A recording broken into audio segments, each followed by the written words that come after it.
अल्हम्दुलिल्लाह रब्बिल आलमीन अस्सलातु वस्सलामु अला मुहम्मदिल अमीन आऊज़ु बिल्लाहि मिनश शैतानिर रजीम बिस्मिल्लाहिर रहमानिर रहीम। अल्लाह सुब्हानहू व तआला के मैसेज को समझने की ये एक छोटी सी कोशिश है। हम अपने खालिक और मालिक के हुजूर में ये दुआ करते हैं कि वो इस कोशिश में अपनी रहमतें और बरकतें शामिल फरमा दे।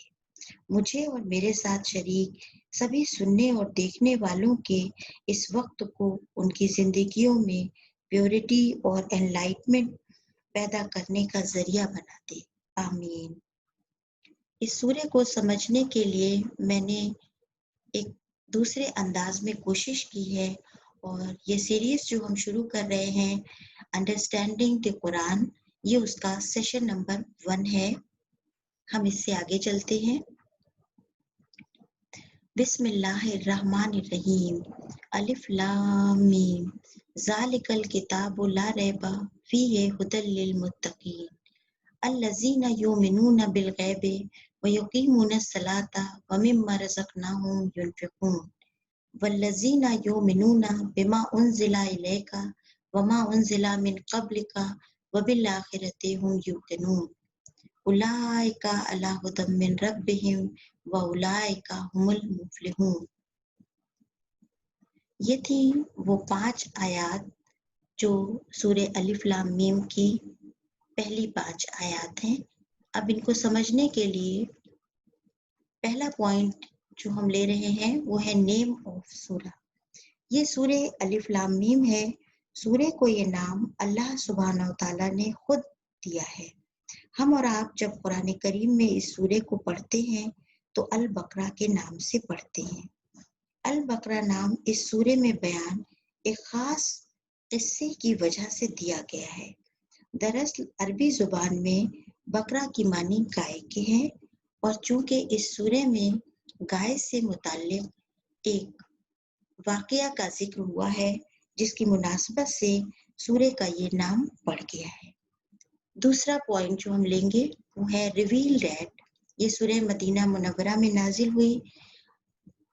सूरे अलिफ लाम मीम हुजूर अकरम सल्लल्लाहु अलैहि वसल्लम के रिसालत पर मबूस होने के तकरीबन 10 से 11 साल के बाद मक्का से हिजरत करके मदीना आ जाने के बाद नाजिल हुई।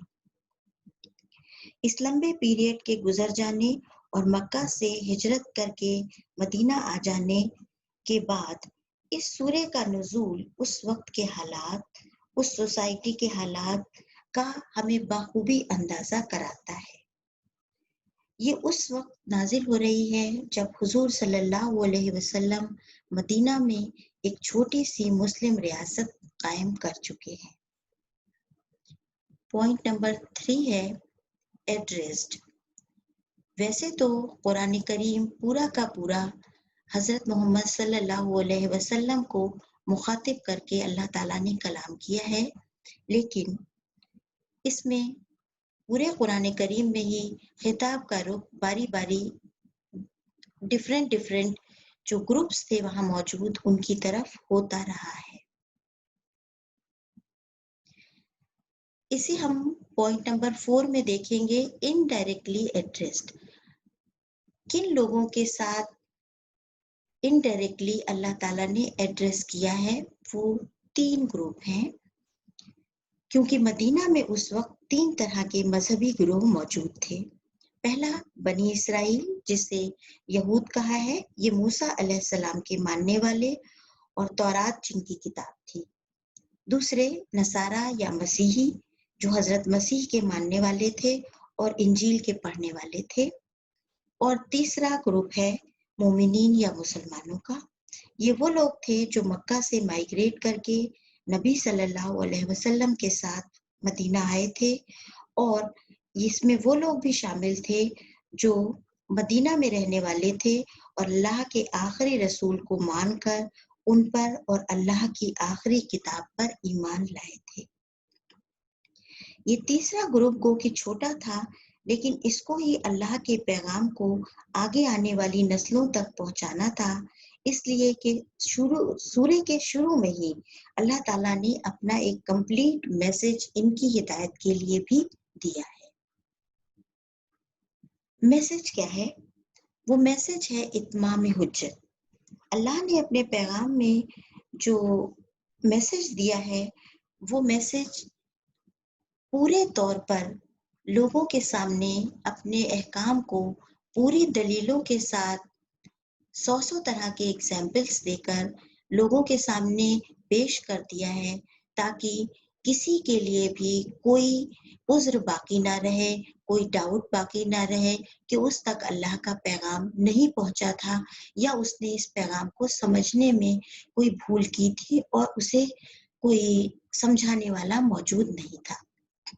اللہ تعالیٰ نے اپنے آخری رسول کے ذریعے اپنی تمام ہدایات کو واضح طور پر پورا موقع دے کر لوگوں کے سامنے کھول کر پہنچا دیا۔ جس کو جو سوال کرنے ہوں، جس کا جو شک ہو، وہ ان سے کھل کر پوچھ سکتا تھا۔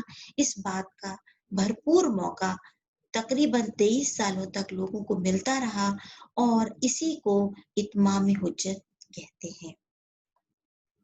اس سے آگے ہم چلتے ہیں، ان آیات کو جو ان کا سادہ ترجمہ ہے پہلے ہم وہ دیکھ لیتے ہیں۔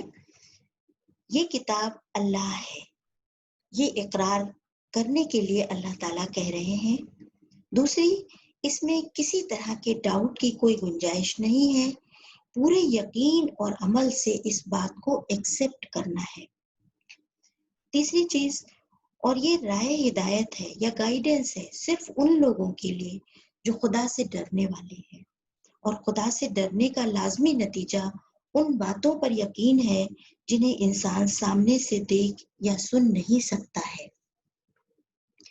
بن دیکھے پر ایمان لانا یعنی اس بات پر یقین کرنا کہ ایک دن ججمنٹ کا آنے والا ہے، جب نیکی اور بدی، حق اور ناحق، ظلم اور زیادتی کا نتیجہ سامنے آ جائے گا، اور اللہ اپنی ہمیشہ کی انعامات والی زندگی یا مسلسل تکلیفوں اور ذلت والی زندگی دینے کے فیصلے صادر کرے گا۔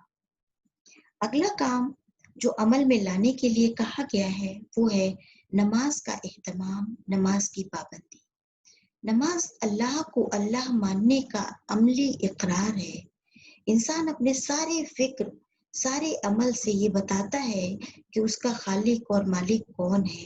نماز کا اہتمام نہ ہونا یا نماز کی پابندی کا نہ ہونا اس بات کا عملاً کھلا اعلان ہے اور کھلا اقرار ہے کہ ہم خدا کی پکار پر کان نہیں دھرتے ہیں، ہم خدا کی پکار کی اندیکھی کرتے ہیں۔ اس کے بعد جو حکم ہے وہ انفاق کا حکم ہے۔ جو مال و دولت اللہ نے دی ہے، جو اپنی عنایات کی شکل میں اللہ تعالیٰ نے عطا فرمائی ہے، اس کو اللہ کے ان بندوں کا حق مان کر ان کو دینا، یہ اللہ کی دی ہوئی امانت ہے جسے حقدار تک پہنچانے کی ذمہ داری اللہ نے مال و دولت والے کو سونپی ہے۔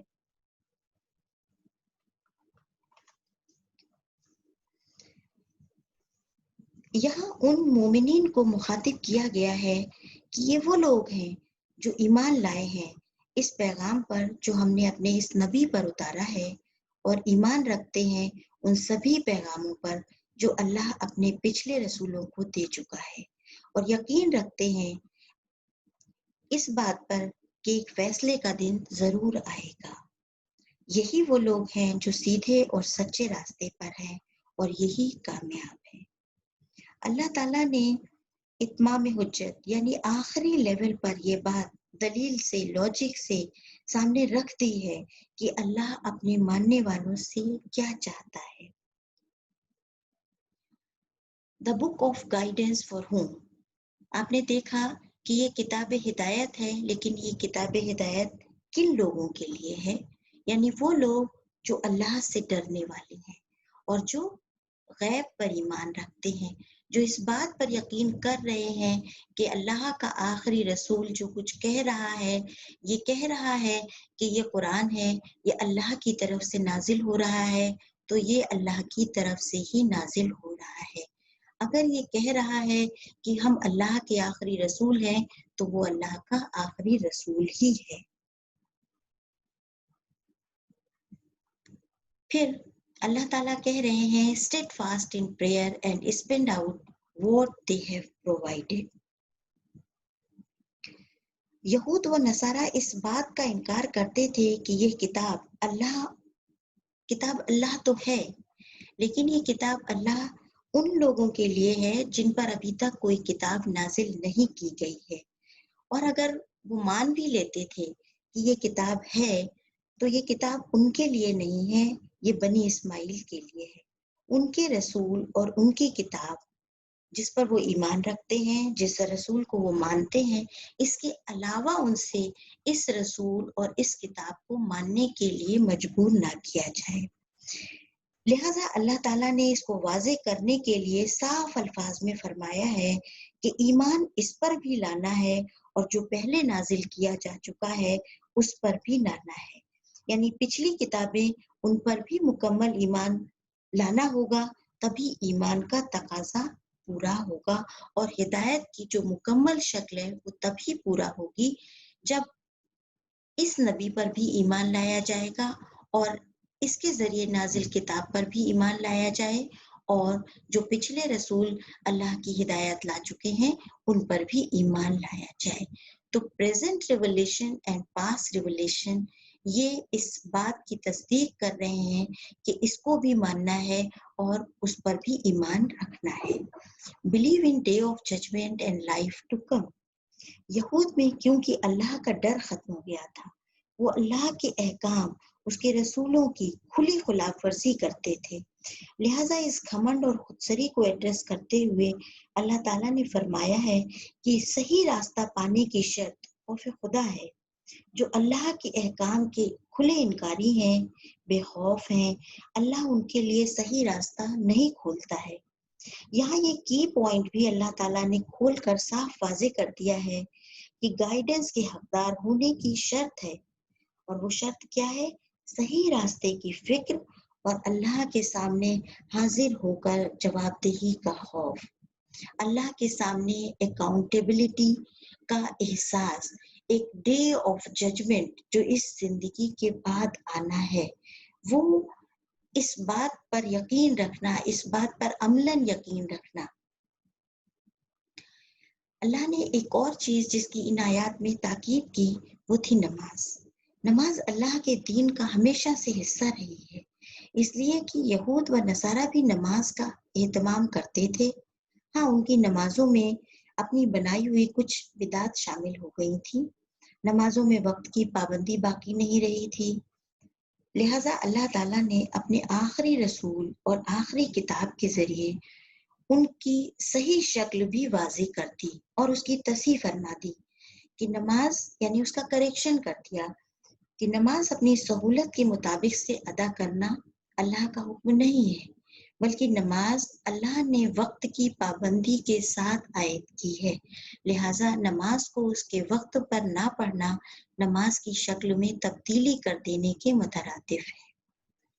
अब अल्लाह ताला अगर सवाल करते हैं हम कि कौन लोग कामयाब हैं, तो अल्लाह ताला का बिल्कुल सीधा जवाब है कि जो लोग इन अहकाम की पाबंदी करते हैं, यही लोग सीधे रास्ते पर हैं और यही लोग कामयाब हैं। अल्लाह ने इन्हीं की कामयाबी की ज़मानत दी है जो इन अहकाम को मानते हैं।